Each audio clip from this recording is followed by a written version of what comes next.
پیغمبر صلى الله عليه وسلم پیمان فرمي بڵێ لا يؤمن أحدكم إيماني نيت كامل إيوه حتى يكون الله ورسوله أحب إليه ما سواهما حتى خو پیغمبرك إلا هم شتێکی کە خۆشتر نوێ هم شتێکی تر باشا آخر كابرة أجر تو إيمان نيت تا خو پیغمبر إلا هم شتێکی خۆشتر نوێ يعني چی تۆ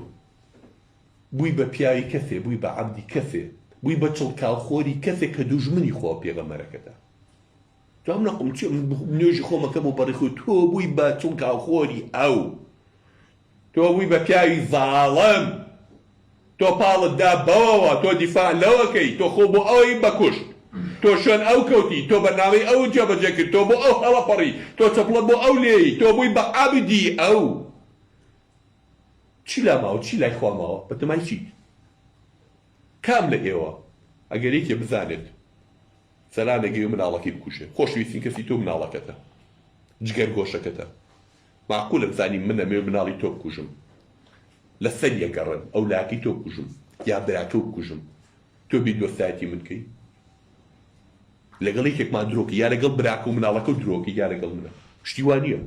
لا تجد قوما يؤمنون بالله واليوم الآخر يوادون من حاد الله ورسوله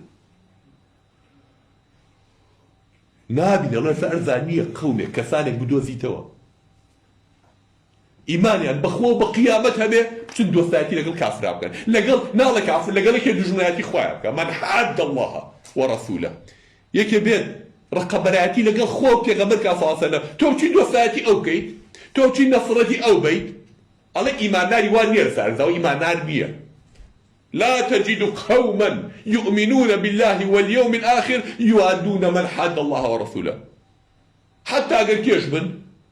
آباء أبناء أزواج عشيرته خذوا خوها تشيكي شبن وأنا بو أقل بانك دفن كاكا رقيتو رقي بهشت تأخذ يبلاك ربقو أما راس الرقاء في إسلام راس الشقاء كي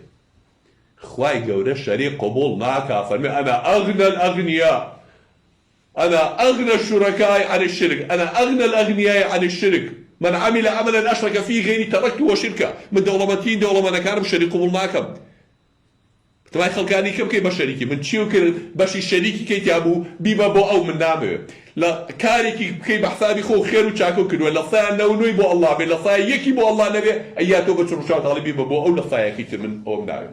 يا عمل صايا صبو من بي ويكون الدين كله لله ياخذ ديرو بو من نامه